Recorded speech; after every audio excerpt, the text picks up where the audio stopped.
अगर मेरे चैनल पे आप न्यू हो तो मेरे चैनल को सब्सक्राइब कर लीजिएगा और बेल आइकन प्रेस कर लीजिएगा। इस वीडियो में हम जितने भी इंपॉर्टेंट क्वेश्चंस जो आप लोगों के एग्जाम में पूछे जाएंगे हम यहाँ पे डिस्कस करेंगे। आप लोगों का ये 75 मार्क्स का होता है एग्ज़ाम, या फिर आप लोगों की यूनिवर्सिटी में MCQ देगा या रिटन, तो दोनों में से कोई एक होगा आप लोगों का। तो जो भी आएगा आप लोग इस वीडियो को देखकर आप आंसर ट्रिक कर सकते हैं। चलिए बिना टाइम वेस्ट के अपना वीडियो स्टार्ट करते हैं। हमारे यहाँ पे फर्स्ट टॉपिक दिया हुआ है सर्वधर्म समभाव।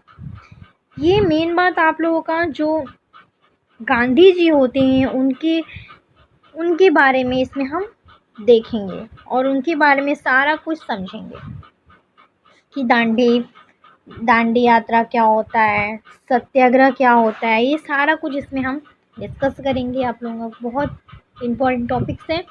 तो यहाँ पे सर्वधर्म समभाव ये आप लोगों का शॉर्ट में या वेरी शॉर्ट में पूछ देते हैं, तो आप लोग बिना घबराए इसको लिख सकते हैं। इसमें क्या है, सर्वधर्म समभाव हिंदू धर्म की एक अवधारणा है जिसके अनुसार सभी धर्मों द्वारा अनुसरण किए जाने वाले मार्ग भले ही अलग हो सकते हैं किंतु उनका गंतव्य एक ही है।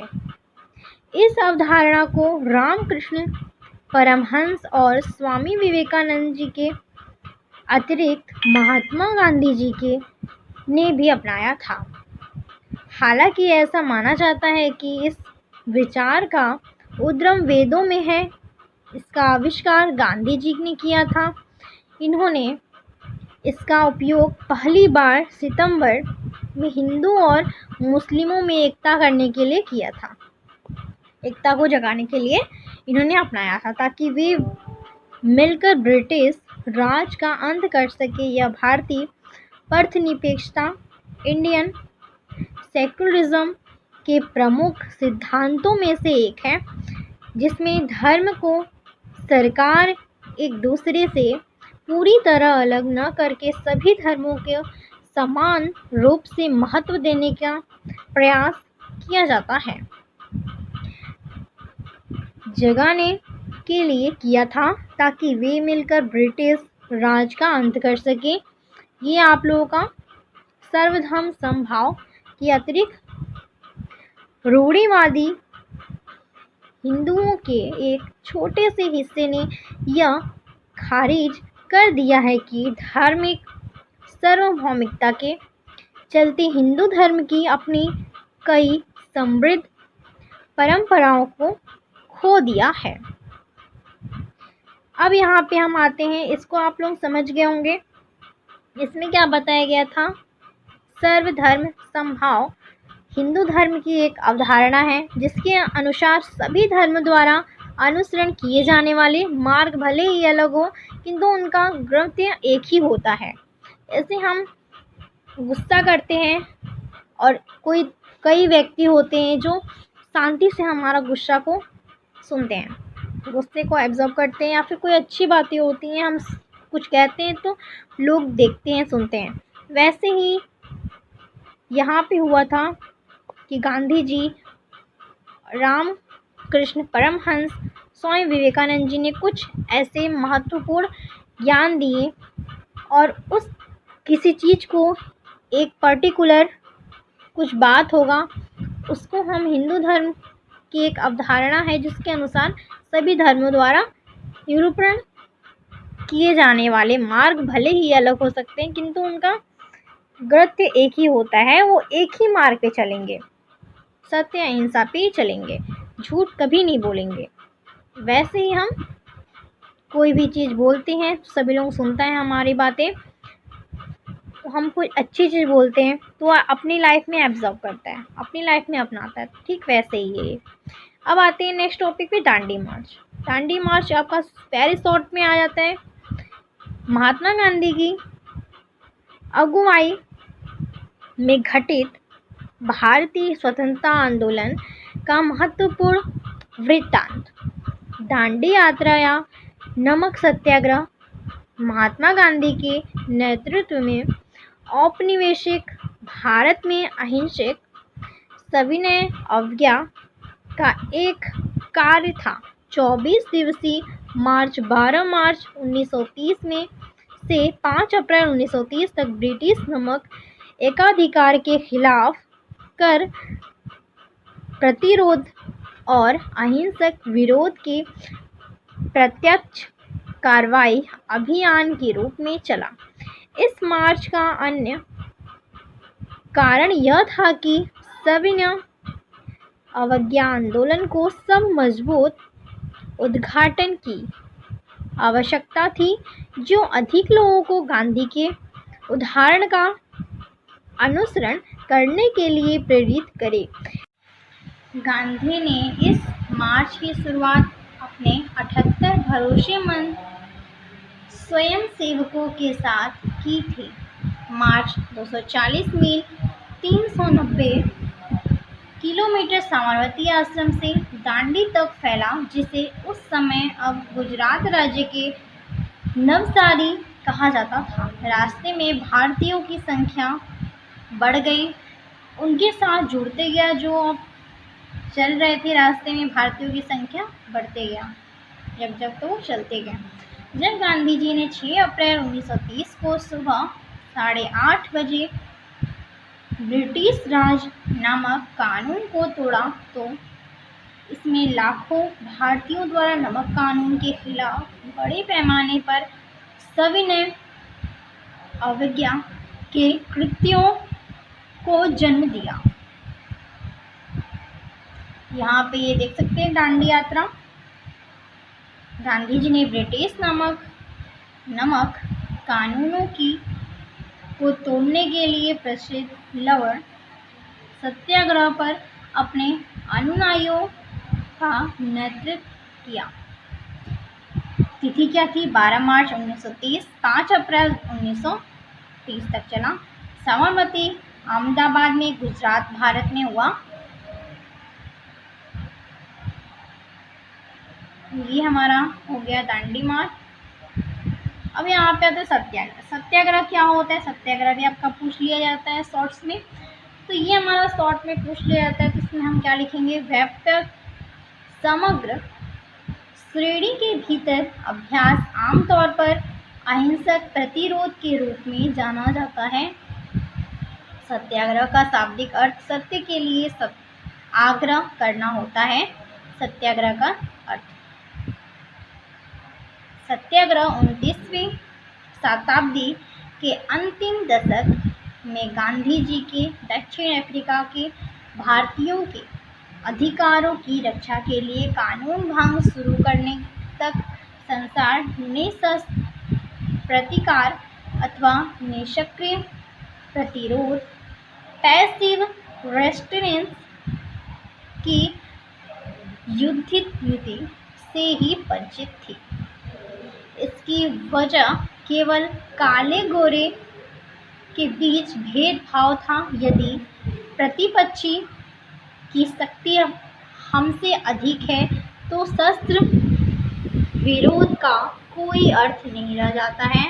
वे अहिंसा को मानते थे, इसलिए वे यह लड़ाई लड़ रहे थे। सबल प्रतिपक्षी के बचने के लिए निश्चित प्रतिकार की युद्धनीति का अवलंबन किया जाता था। इंग्लैंड में स्त्रियों ने मताधिकार प्राप्त करने के लिए इसी निष्क्रिय प्रतिरोध का मार्ग अपनाया था।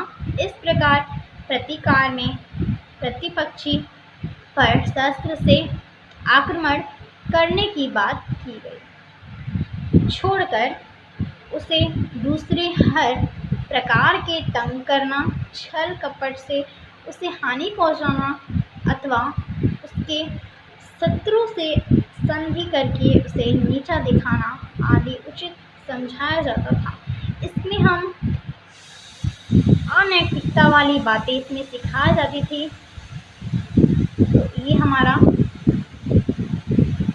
गांधी जी को इस प्रकार की दुनिश्चय पसंद नहीं थी। उनको ये सारी चीज़ें अनैतिकता उन्हें बिल्कुल पसंद नहीं थी। दक्षिण अफ्रीका में उनके आंदोलन की कार्य पद्धति बिल्कुल भिन्न थी।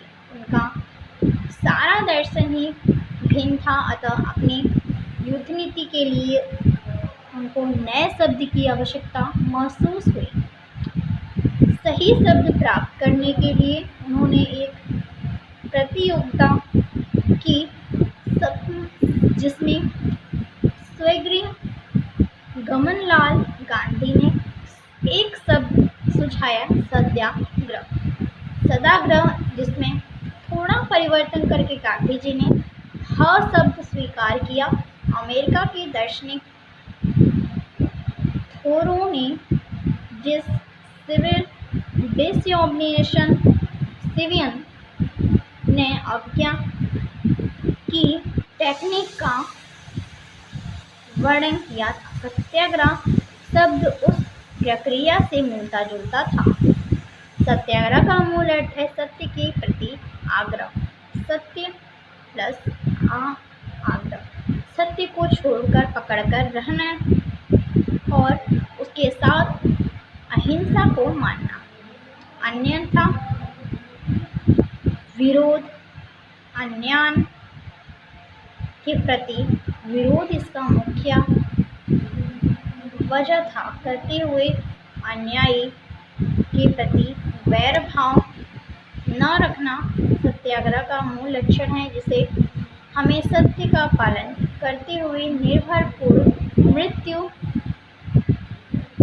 का वर्णन करना चाहिए और मरते मरते भी जिसके विरुद्ध सत्याग्रह कर रहे हैं उसके प्रति वैरभाव या क्रोध नहीं करना चाहिए। सत्याग्रह में अपने विरोधी के प्रति हिंसा के लिए कोई स्थान नहीं है, वे अहिंसावादी थे। तो ये हमारा सत्याग्रह हो गया। अब आते हैं युवा भारत, यंग इंडिया। युवा भारत में हम आते हैं। युवा भारत में भी आप लोगों का पूछ दिया जाएगा शॉर्ट में 5 मार्क्स के या 4 मार्क्स के, तो आप इसे आसानी से लिख सकेंगे। यंग इंडिया क्या होता है? यंग इंडिया अंग्रेजी में एक साप्ताहिक पत्र या पत्रिका थी, जिसकी स्थापना 1916 में लाला लाजपत राय ने की और बाद में महात्मा गांधी ने इस प्रकाशित किया। इस कार्य के माध्यम से महात्मा गांधी जी ने भारत की स्वतंत्रता या स्वराज्य की मांग को लोकप्रिय बनाने के लिए कोशिश की। यंग इंडिया इसे 1919 से 1931 तक गांधी जी द्वारा प्रकाशित किया गया था। इस पत्रिका के में गांधी जी ने लेखक ने कई लोगों को प्रेरित किया। उन्होंने आंदोलनों के आयोजन में अहिंसा के उपयोग से संबंध में अपनी अनूठी विचारधारा और विचारों को फैलाने और पाठकों से यूनाइटेड किंगडम से भारत की अंतिम स्वतंत्रता के लिए विचार करने, संगठित होने और योजना बनाने का आग्रह के लिए यंग इंडिया का उपयोग किया। 1933 में गांधी जी ने अंग्रेजी में हरिजन नामक साप्ताहिक समाचार पत्र का प्रकाशन शुरू किया। हरिजन, जिसका अर्थ है भगवान के लोग, अछूत जाति के लिए गांधी का शब्द। यह अखबार 1948 तक चला। इस दौरान गांधी जी ने गुजराती में हरिजन बंधु और हिंदी में हरिजन सेवक का प्रकाशन भी किया।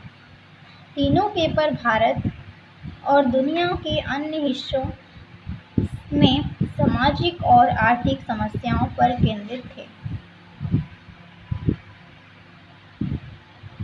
अब यहाँ पे हम आते हैं राष्ट्रीय आंदोलन पे। राष्ट्रीय आंदोलन में क्या दिया हुआ है, यहाँ पे अब टॉपिक नहीं लिखा हुआ है, पर ये राष्ट्रीय आंदोलन है।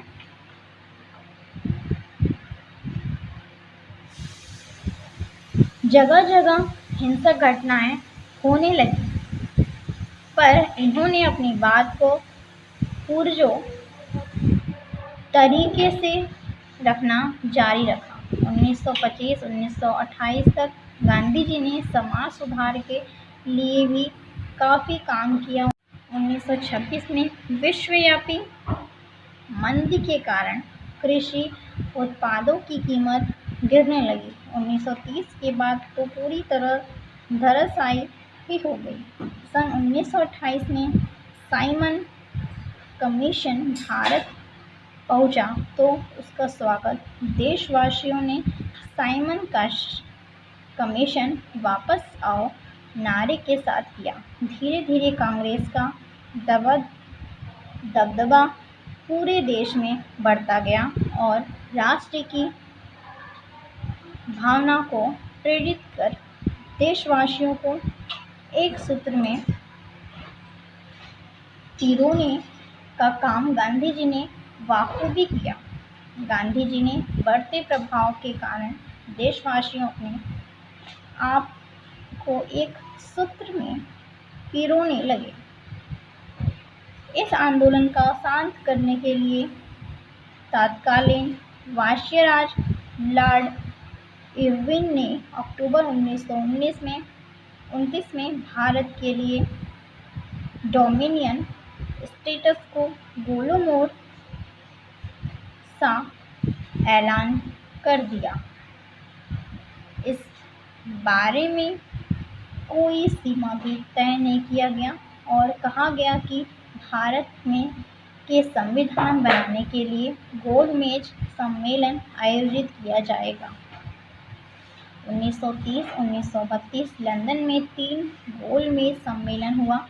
गांधी जी ने 1931 में जेल से रिहा हुए तो गांधी जी अरविंद समझौता हुआ, उनकी बीच समझौता हुआ जिससे सारे कैदियों को रिहा कर दिया गया तथा तटीय इसके इलाके में नमक उत्पादन की छूट दी गई, पर राजनैतिक स्वतंत्रता के लिए बातचीत का विश्वासन दिया गया।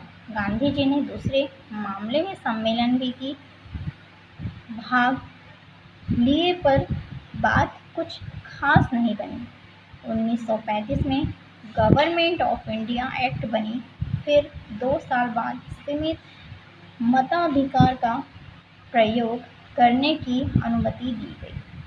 सितंबर 1939 में द्वितीय विश्व युद्ध में भारत को बिना अनुमति के अंग्रेजों ने युद्ध में झोल दिया।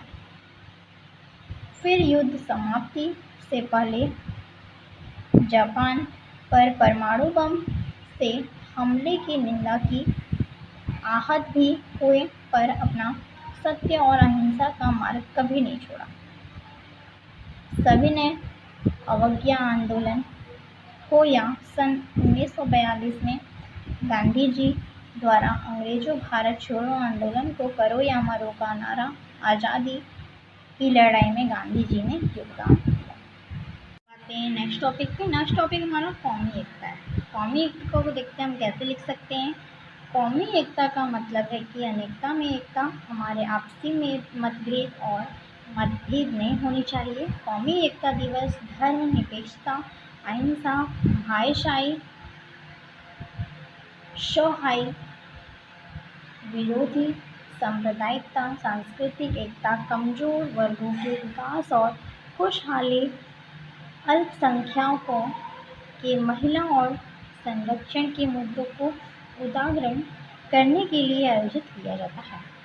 कौमी एकता दिवस सार्वजनिक सद्भाव और राष्ट्रीय एकता का ताकत मजबूत करने के लिए और बढ़ावा देने के लिए मनाया जाता है।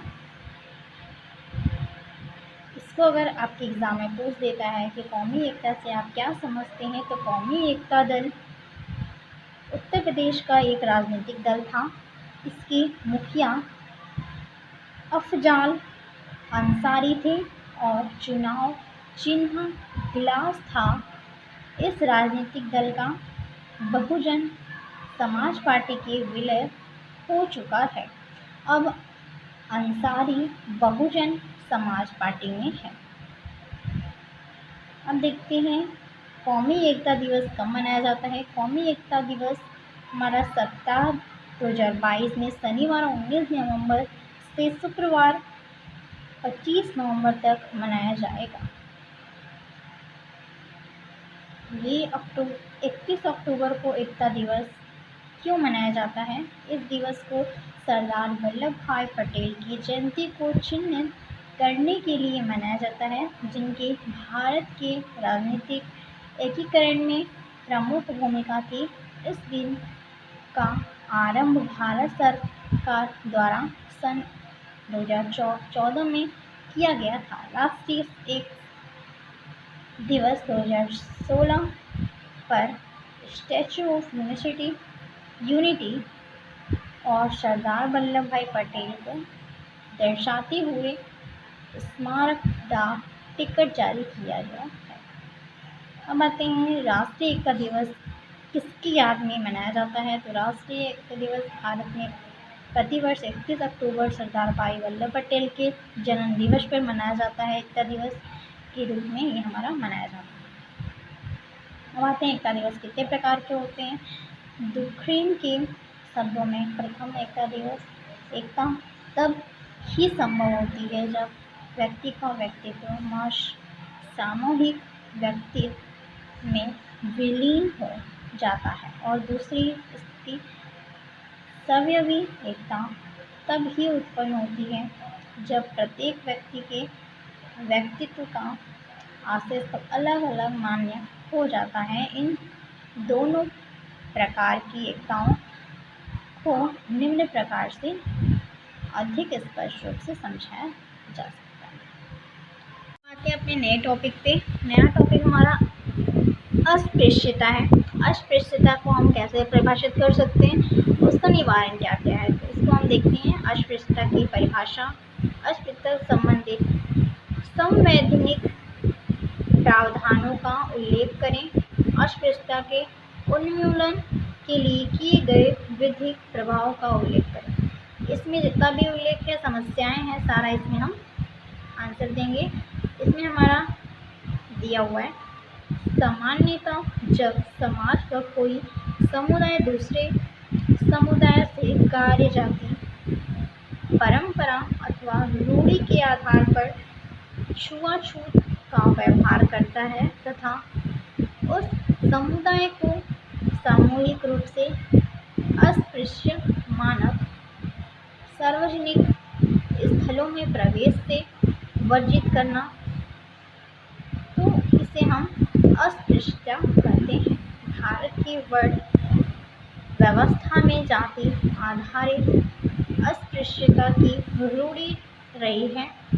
भारत के संविधान में अस्पृश्यता शब्द का निश्चित अर्थ नहीं दिया है, परंतु संविधान में इसे सबसे संबंधित कुछ प्रावधान जो इस प्रकार हैं।